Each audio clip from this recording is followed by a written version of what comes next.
Hello guys, સ્વાગત છે મારા નવા વિડીયોમાં. આજે આપણે જઈ રહ્યા છીએ બાઈકનું નંબર પ્લેટ કરવા માટે. આપણે બાઈક આવી ગયું હતું પણ એનો નંબર પ્લેટ નહોતો આવ્યો, તે માટે આપણે આપણા બાઈકને લઈને જવાનું છે બજારમાં નંબર પ્લેટ કરાવવા માટે. આજે આપણું બાઈક હવે ચાલો જઈએ.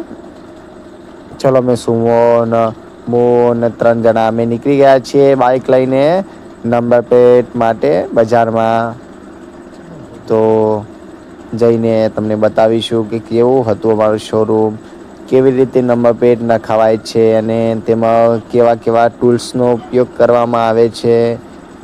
બાઈક અમારું પ્રેરીના હતું જે અમને બહુ જ કમ્ફર્ટેબલ લાગે છે, એ માટે અમે બાઈકને પસંદ કર્યું હતું. કારણ કે પ્લેટિના આપણા ગરીબ લોકોને વધારે એવરેજ માઇલેજ આપે છે. બીજા અન્ય બાઈકો આના સરખામણીમાં થોડું ઓછું માઇલેજ આપે છે, એ માટે આપણે પ્લેટિનાને વધારે પસંદ કર્યું. હવે બજાર આવી ગયું છે અને થોડા જ સમયમાં બજાર બતાવીશું. ચલો આ નાખે આવી છે ગયું નંબર આપણું. પ્લેટ.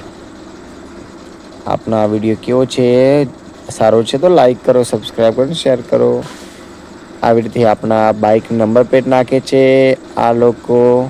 આપણી નંબર પ્લેટ આરટીઓમાંથી આવી ગઈ હતી અને અમે એ દિવસે એમને ફોન કર્યો ને અમે નીકળી ગયા. આ ટૂલ્સનો ઉપયોગ કરવામાં આવે છે અને આપણો બાઈકનો નંબર પ્લેટ કેવો છે, નંબર કેવો છે, તો તમે કોમેન્ટ કરજો. આટલા સુધી જોયું હોય તો.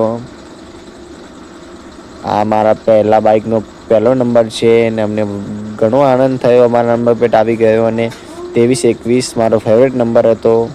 અમે અંતે ઓકળો પર નખાવી દીધો. ચલો, જય માતાજી, રાધે રાધે, જય શ્રી કૃષ્ણ.